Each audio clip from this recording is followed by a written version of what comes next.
Shalom friends, Shmuel Chantal, the running tour guide. Welcome back to the channel where we use running to bring out the beauty of the Promised Land.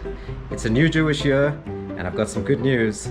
The good news is we're heading for the hills, but now we're also heading for the skies with the new DJI Mavic Mini 2. Stay tuned for the unboxing.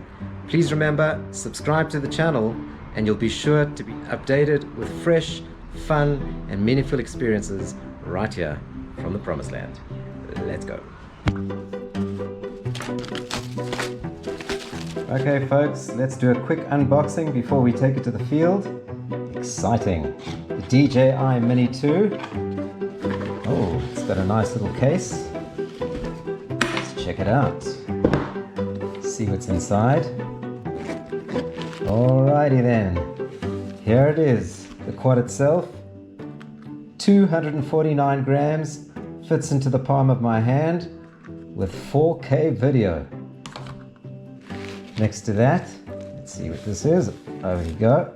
This is the remote. The remote's actually slightly bigger than the quad itself. And an accessories pack. Probably the batteries in here and cables. I believe that each battery will give you 31 minutes of fly time.